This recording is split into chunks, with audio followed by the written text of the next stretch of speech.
Hi,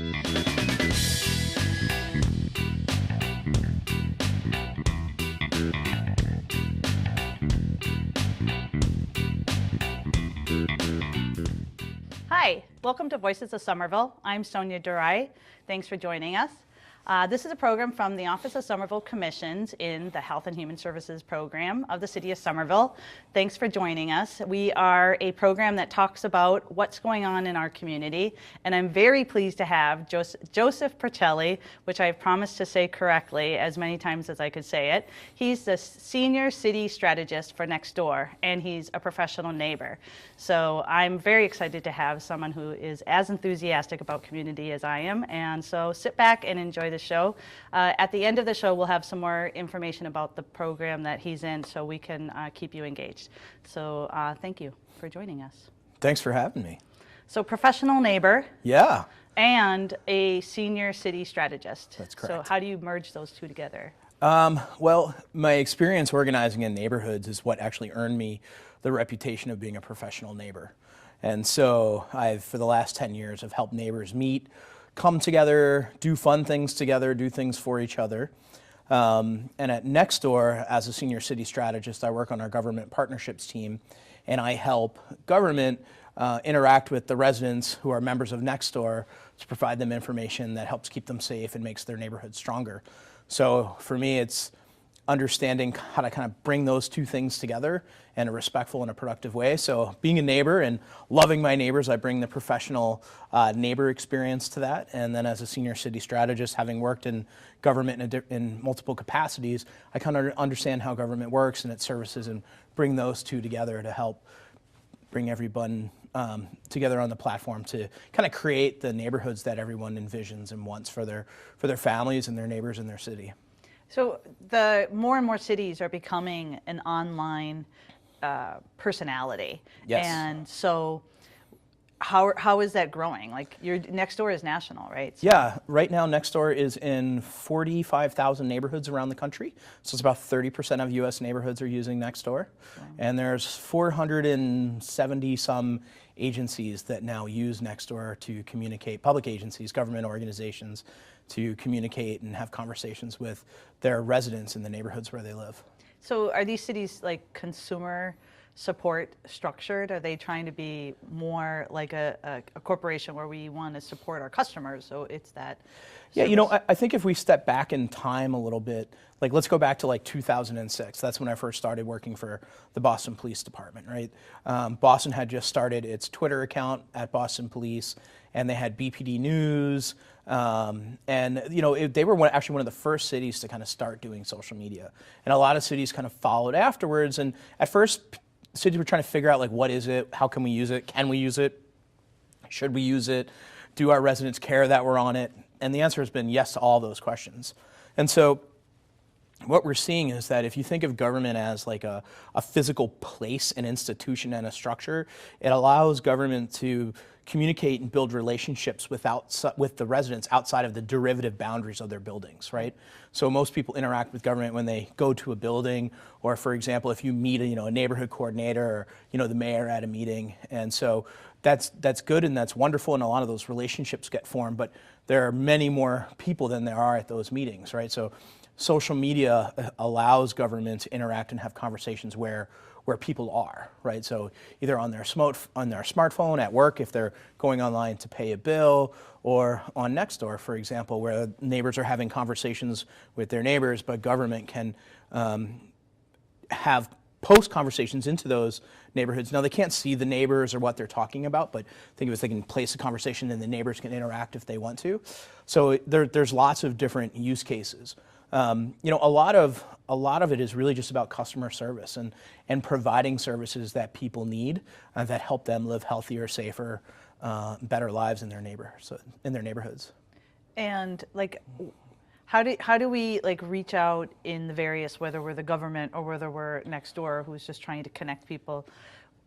Are there blackout communities, the communities that aren't online? That how do we live with the exclusion of those folks? Well, so the city of Somerville is actually doing a great job of communicating with its residents.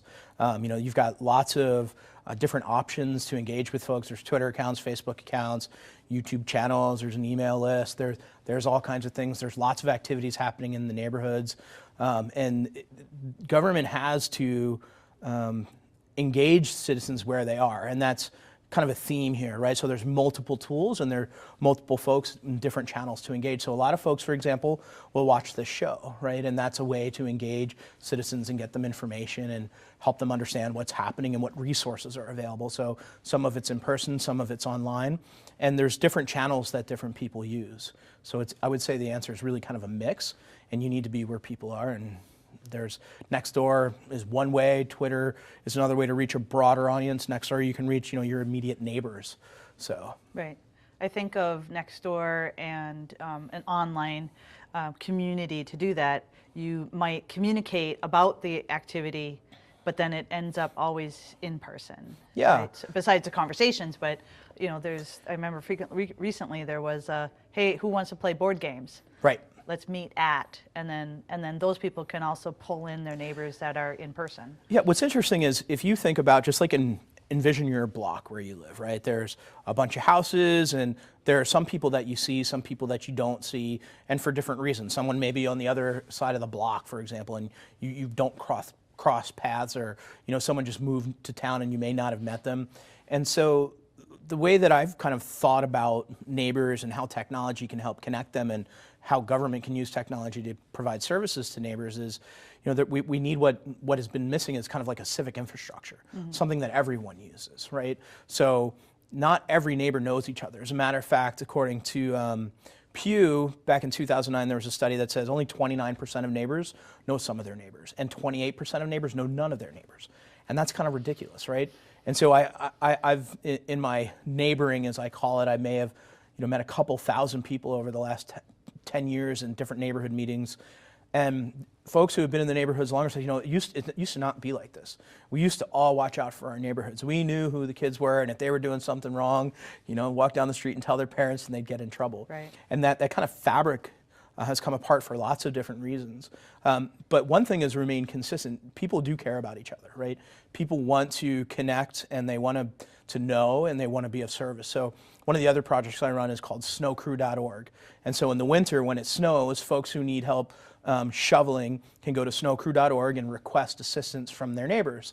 And the neighbors that have signed up will get a notification that says, hey, someone in your neighborhood needs to be shoveled out. And as a matter of fact, in Somerville, I think last winter there was like 60 requests here. So there's a fair amount of folks who need help shoveling. So I hope people sign up for snowcrew.org and go shovel out their neighbors. But what we saw from that project was that there are people who need help and there are people who are willing to help. But what was missing is the people who needed help didn't know how to get help or ask for help. And the people who would help didn't know people needed help. So we use technology to bridge that gap, and then you have more service between those folks. And what's really cool too is when people serve each other and are helpful to each other, they get to know each other, they become friends, they have relationships. And then the person who needs help shoveling, there's probably something they can do for the other person or pay it forward. So basically, communication is what I call the fundamental necessity to make things work, right? You need to be able to talk, you need to be able to share, you need to be able to address problems or communicate about an opportunity or a vision that you have. And when you have that, really great things can happen. So at Nextdoor, for example, we say, good things happen when neighbors start talking. Yeah, I know that we've been working on the city side about trying to proactively support just people to just shovel. Yep. And the idea behind our idea, this was to say, if you're able to see a very small success because you did one small thing, this might lead you to feel that I could do that again, and I could do this again. And you feel more positive when a small, little effort that you did had good results. And so it's the doing good for your neighbor. You're like, it just took your garbage out. It didn't. Well, I didn't the thing solve is, world peace. it makes you feel great, doesn't it? Like It when makes you do you feel something. great. It can be as simple as opening a door, and I think people are like, oh, that's played out, but it's not. When someone opens the door for you, I'm like, thank you, that's so nice. I really appreciate it. and it makes you smile for a while. You know, there's a lot of like stress every day and lots of hustle and bustle, but that act of kindness, whether you give it or receive it, really kind of brightens you up, and then you're smiling, that will make other people smile, and that really makes a difference. Yeah, there was a gentleman walking down the street, and he just kind of, he seemed enclosed, and I just said, he was coming close, and I said, "Hi, good morning," and he lit up. He was like, "Good morning," and I was like, "Have a nice day." Yeah. And I just meant to keep going, Yep. and he just probably realized, I don't know her, and she just did a positive engagement, and there was no commitment. Just keep going. You know, so when I lived in Jamaica Plain for about 10 years, moved there in 2002, over on the other side of the river. And one thing I started doing in my neighborhood, because I found out there was a lot of crime, that's actually how I got started in organizing and becoming a professional neighbor, if you will. And I started just saying good morning to everybody. Yeah. And it was hard. I felt like kind of embarrassed and dorky and weird, and people wouldn't always say it hi back, and it was hard, but I kind of stuck with it for, a while. And on Boylston Street, when I used to walk down, I used to go to City Feed, our little cafe. Good morning, good morning, good morning. And people would slowly start like, good morning. And then it was like, hey, I've seen you a couple times. I'm Joseph. Hey, I'm so-and-so. Yeah. And it actually changed some of the dynamics on the street. I just had to be willing to kind of go through that to get it started. But it was really helpful because I felt safer and people felt safer because we knew each other. Right. Looking out for each other. So. Creates that culture that says, we're part of something, and we're not going to start a rooming system together, but we are, we're just there on the street together, and that's all that meant. I mean, one thing I love about Somerville is there's just so many people are active and engaged and care about the city, are involved. And it's like your Porch Fest that you guys do here. I love that. I'm actually going to come next year because I've never got to see it. I'm going to fly from wherever I am and come and just hang out. And I mean, that's just such a wonderful thing to do. And you see so many people having a great time and meeting each other. I mean, that kind of energy I think really carries and sustains a neighborhood. And, beyond just that week. Exactly. Yeah, way beyond it. And a lot of studies have been shown, especially around emergency preparedness and recovery, that neighbors that know each other are actually 5 times more likely to survive a disaster should something happen because they have those bonds already. They understand who has what resources, and it also, there's a lot of folks out there that will need help during something. So, last year I live in Washington, D.C. now, and I was driving when it snows, I will go shovel out as many people as I can that our volunteers may not get to. So it's really a volunteer effort. Snowcrew.org is just the technology, and it only works when people sign up and volunteer to help and people request things. Right. So I'll do my part to go dig folks out, and as I drive around different neighborhoods, I started noticing a theme that, someone would request help, and then I would see, I'll wait like till the end of the storm, so sometimes it's the next day. But I'll see like all houses shoveled out except for the one that requested it, maybe another one down the street. And so I started thinking, I'm like, what if those people need help? Yeah. And so I would knock on their door and they'd be like, yeah, we do. We just didn't know who to go to. So just one thing to take away too is like, if you see a neighbor's, driveway or sidewalk or steps that isn't shoveled, go knock on their door and ask them if they need help. Yeah. It's pretty simple, but also those are signs that someone could use a hand. Right. So it's when, I guess my larger point is, as we think about like Porch Fest and everybody coming out, it's great that people meet, but sometimes people can't get outside. They can no longer walk, they have limited mobility, a number of different reasons, but I think there's an opportunity to reach out to folks and really understand who lives on your street. I had this other project a couple years ago, I called it Left, Right, Front, Back. Nice. And basically I was trying to get people to go introduce everyone around them. Perfect. And it was pretty simple because it's like, do you know who lives around you? And my answer was even no to some extent, even though I met a lot of people. And so I would just go knock on people's doors and say, hey, I'm your neighbor, we haven't met yet, I thought we should meet. Right? And it was pretty simple, except it was not well, actually. It was too much of an ask for folks. Yeah. But I guess the point is I would encourage folks to look for people that they haven't met in a certain house, or if they notice someone who has a hard time walking or uses a cane or a wheelchair or whatever, and take note. And if there's a hurricane coming or a big snowstorm, check in on them and offer assistance. Just make sure they're okay. Right. And as things develop, I mean, how hard would it be to say, hey, Mrs. Johnson, I'm going to the store. Can I get you some milk? There you You go. know, again, it's not a massive commitment, Not but at you all. know that this snowstorm is going to probably be some type of limitation to another person. Yeah. And if you're able to get out and about in Somerville, so many people put on their yak tracks and a backpack, and they head off to, store down the road, and they have no problem doing it. So Yeah. help to connect with some of those other residents. Yeah, I often I use a hashtag on Twitter. I call it "We Are Our Neighbor's Keeper," right? And Yep. it's true. Like, we really are. There are neighbors that depend on us and need their help. And government is trying to offer a lot of these services, but I actually think there's more that we can do for each other as citizens. Yeah. I do invite almost anybody, if they see my kids, you have no problem, go ahead, ask them, what are you doing?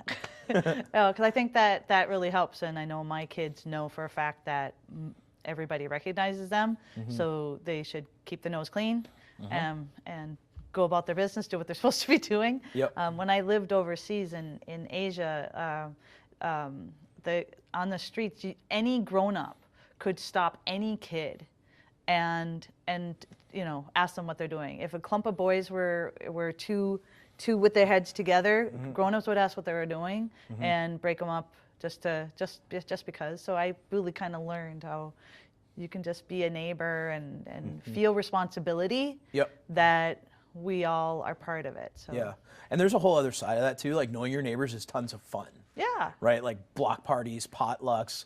My wife and I just actually hosted a coffee hour. Nice. So we live in a tall building in DC, and so there's like 16 people on our floor, and there's a lot of transition in my particular building, and so we realized, like, we only knew like 2 people. Like, that's crazy. So we posted flyers up on everybody's door, and we're like, come over for coffee on Saturday at 10:30. And we met like 7 more people, and we had a blast. We all hung out for like an hour and a half. Wow. And the thing that I hear when we do events like this, why haven't we done this before? And the answer is because nobody's taken that action. But Yeah. it wasn't hard. Like, we printed 16 copies of a piece. Actually, we hand wrote them. My wife wanted to make them look nice. Whatever. I would have printed them. She hand wrote them. But then we put them on the doors, and then we made coffee. Lots of effort. It was so effort, easy, right? And it was really fun. So now, like, when we see people, it's like, hey, how are you? What's going on?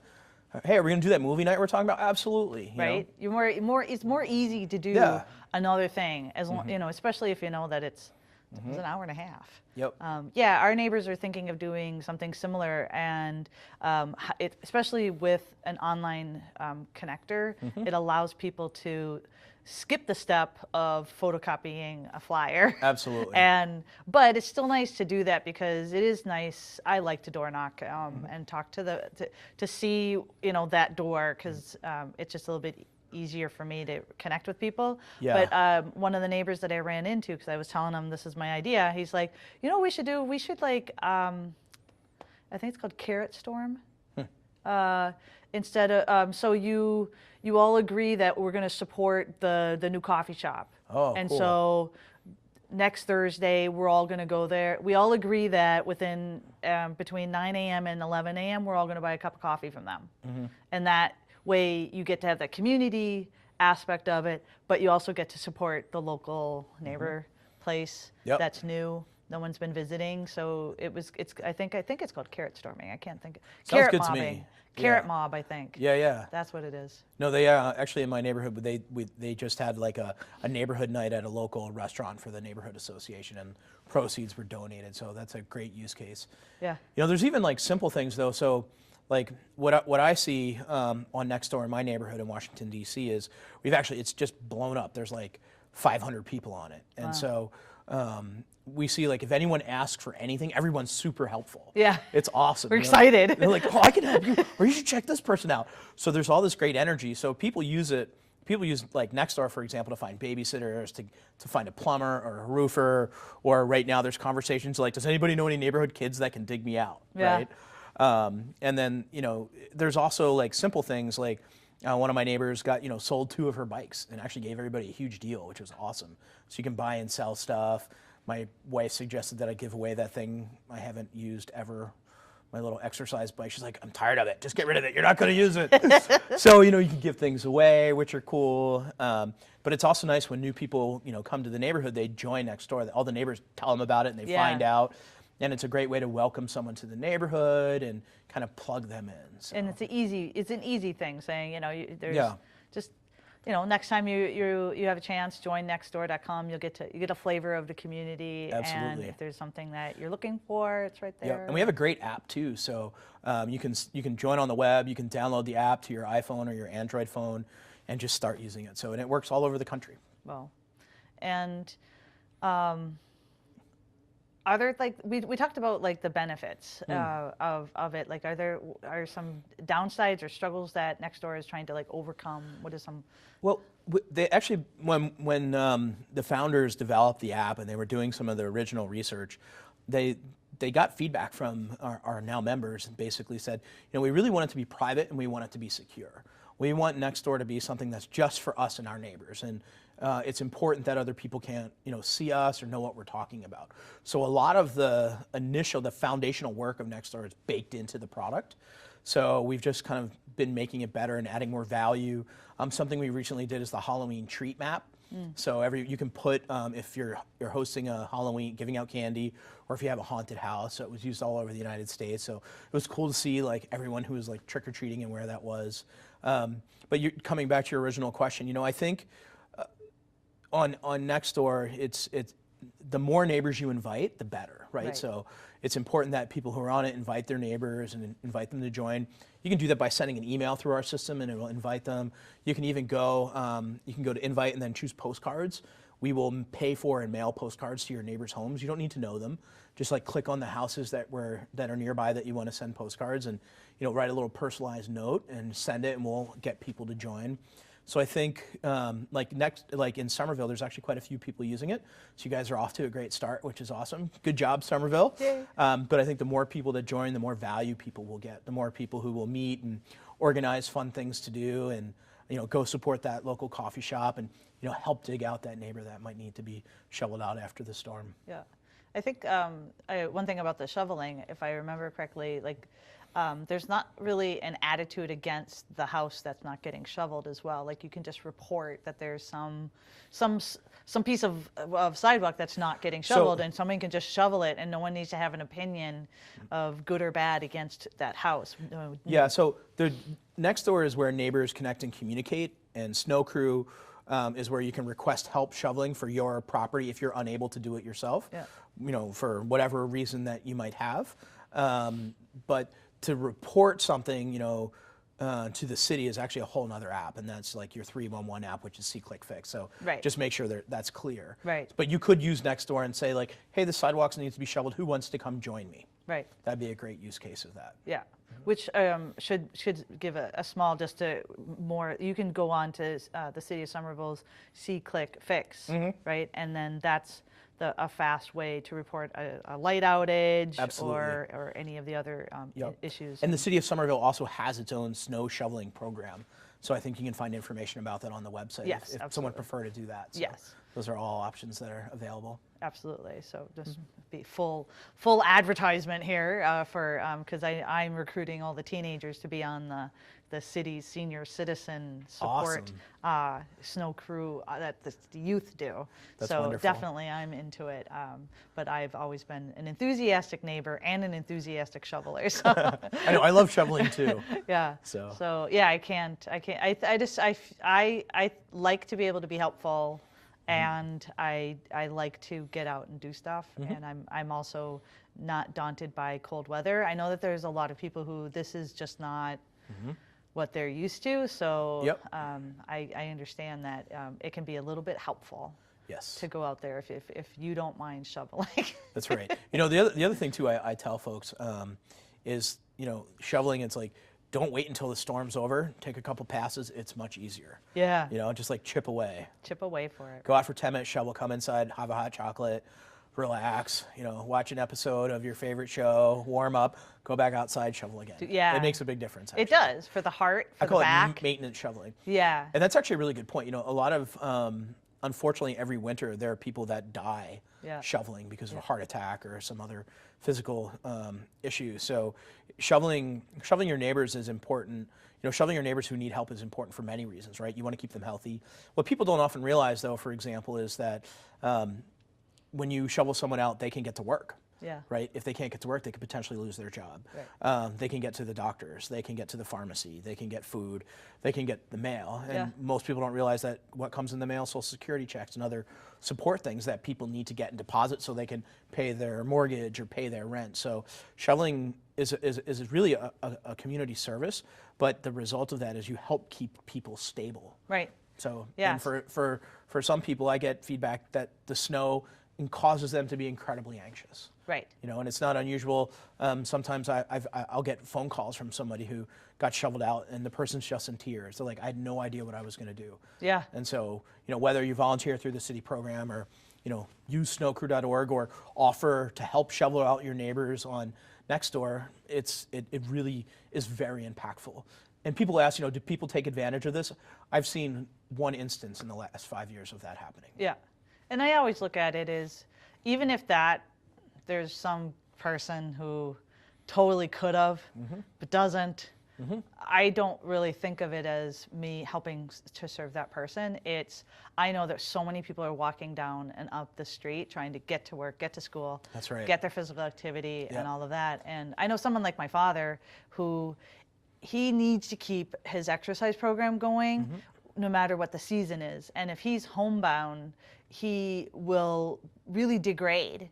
And for some of the seniors, that's a matter of this year he's active and independent, then he can't exercise. By next year his knees are so stiff he can't move around. Yep. That could be, well, it might be starting to head to the nursing home because he's not able to move around anymore. So really we're talking about keeping a whole community being able to shop, buy, move, exercise, all that. Which reminds me of one thing too, is that when you shovel, a wheelchair needs to be able to get down. It's got to be 3 feet wide. Yeah. That little path that people can walk on is good for some, but not most. workable for many others. Yeah. So it's important to spend a little extra time shoveling that out. And people are like, oh, but it's hard and it's packed down. Well, if you take the Joseph Porcelli method of shoveling, of going out for 10 minutes and doing it real quick before it piles up and doing that a couple times, it's not that hard. It's not that hard. Yep. It's doable, and I understand the fees will come at you if you don't do it right. That's right. Yeah. So I have 1 minute left to be able to give a summary of where Professional Neighbor is going to go next. So right now, I love working at Nextdoor. It's like my dream come true to help bring people in neighborhoods all across America together to connect and communicate and create things and work on problems and partner with government. This winter will be shoveling a lot. I can say that. That's my near future. The Buffalo got like 70 inches of snow last night, which scared me a lot. But I think that there's a lot more we can do for each other, and I'm going to continue to explore that. And Nextdoor as a platform is an awesome place to do that, and we have such incredibly talented and dedicated staff that I think all things are possible. It's really just like, what are people's ideas and how else can we make it valuable? And we're building value all the time. So I see just lots of awesomeness in the future there. So awesomeness at Nextdoor with our Professional Neighbor, Joseph Porcelli. So thank you for joining us. I appreciate it flying in to come back to the hometown. Absolutely. And look for all of this material online, and we'll show you a little bit of information at the end of the show. And if you have any questions, definitely call the Office of Commissions. You could reach us through 311. You can also find us online and on Facebook. So thanks for joining us, and thanks to everybody at Communications for helping us get the show out. So thanks so much. Join us next time.